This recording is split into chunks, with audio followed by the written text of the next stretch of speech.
दोस्तों आज एक अलग केस जजमेंट समझते हैं दोस्तों, जिसमें पति ने अपनी पत्नी के खिलाफ जो है वो घरेलू हिंसा के तहत मामला दर्ज कराया था।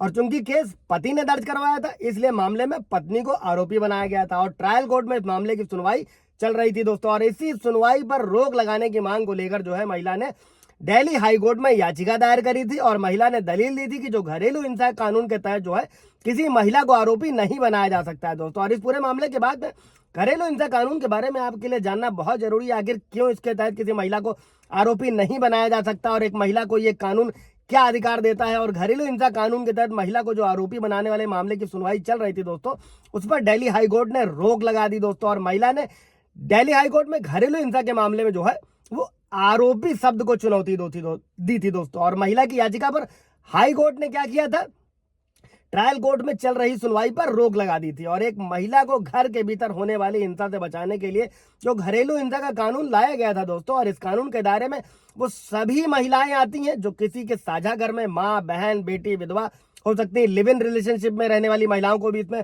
शामिल किया गया है दोस्तों। और इस कानून में दोस्तों शारीरिक, मानसिक, मौखिक, भावनात्मक, आर्थिक, किसी तरीके की यौन हिंसा, इन सभी को शामिल किया गया। और आर्थिक रूप से परेशान करने का मतलब ये होता है दोस्तों कि अगर कोई पति है या बेटा है, खर्च के लिए अपनी पत्नी या माँ से जबरदस्ती पैसे या कोई चीज मांगता है, तो वो महिला जो है तो घरेलू हिंसा कानून के तहत केस दर्ज करवा सकती है। और साथ ही दोस्तों इतना ही नहीं, एक शादीशुदा महिला को दहेज के लिए भी प्रताड़ित नहीं किया जा सकता। और साथ ही महिला या उनसे संबंध रखने वाले लोगों के साथ गाली गलौज भी नहीं करी जा सकती और ना ही उन्हें डराया धमकाया जा सकता है। तो दोस्तों कौन शिकायत कर सकता है? जय हिंद, नमस्कार, मैं एडवोकेट आशीष मिश्रा। लाइक कर दीजिएगा, शेयर कर दीजिएगा ताकि ये इन्फॉर्मेशन और लोगों को भी मिल सके दोस्तों। अभी बढ़ते हैं हम लोग इस केस की तरफ।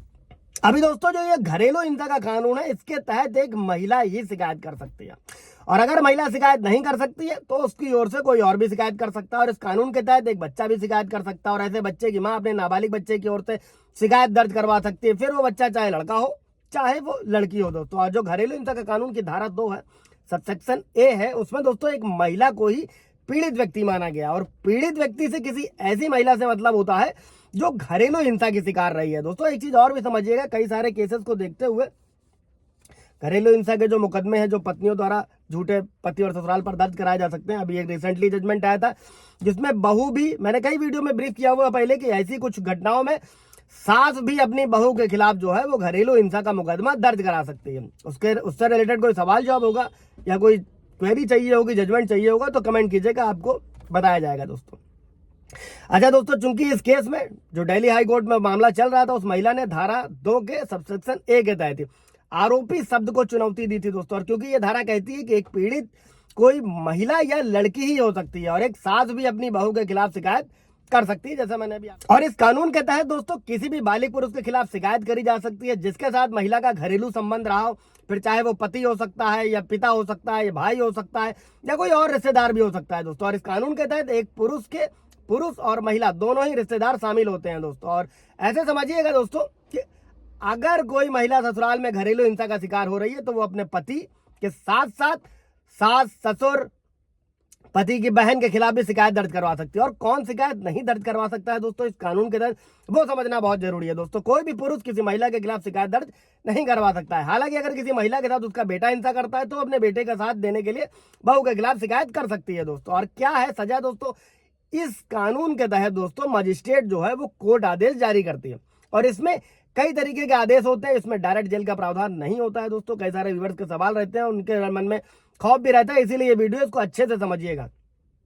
इसमें कई तरीके के आदेश होते हैं दोस्तों, जैसे कि फॉर एग्जांपल मजिस्ट्रेट जो है वो पीड़ित महिला को आश्रय, निवास, कोई मेडिकल ट्रीटमेंट की सुविधाओं देने का आदेश दे सकते हैं। अगर पत्नी या उसके परिवार से दहेज की मांग की जाती है और अगर उस महिला को प्रताड़ित किया जाता है तो दहेज निषेध अधिनियम के तहत जो है केस दर्ज होता है दोस्तों। और महिला को दहेज प्रताड़ना से बचाने के लिए आईपीसी की धारा 498 है, जो अभी बीएनएस 85 है, वो भी जोड़ी गई थी। अगर किसी महिला को दहेज के लिए शारीरिक, मानसिक या फिर किसी भी तरीके से प्रताड़ित किया जाता है तो इस धारा के तहत केस दर्ज होता है। और 498 यानी कि बीएनएस 85 के तहत पति या उसके रिश्तेदार उसकी पत्नी के साथ क्रूरता करते हैं, प्रताड़ित करते हैं, ऐसे में दोषी पाए जाने पर दोस्तों 3 साल की जेल और जुर्माने का प्रावधान है। सुप्रीम कोर्ट के कई सारे जजमेंट है। पहले गिरफ्तारी होती थी, गिरफ्तारी पर भी रोक है। पुलिस बिना मजिस्ट्रेट के आदेश के जांच के गिरफ्तार नहीं कर सकती है। तत्काल गिरफ्तारी पर रोक है। सीआरपीसी जो 41A का था, नोटिस देना होता था, अभी नए कानून में 35 का सबसेक्शन 3 है, नोटिस दिए बिना पुलिस जांच के लिए बुलाएगी, गिरफ्तारी नहीं कर सकती है। हाँ, अगर कोई वैसा केस होता है जहां पर वाजिब है, वहां पर फिर आदेश के बाद में जो है गिरफ्तारी की जा सकती है, लेकिन वो एक अलग पहलू है जहां पर झूठे मुकदमे होते हैं, वहां की बात करी जा रही। तो सवाल जवाब होगा दोस्तों, आप लोगों का पूछेगा, क्लियर किया जाएगा। Thank you.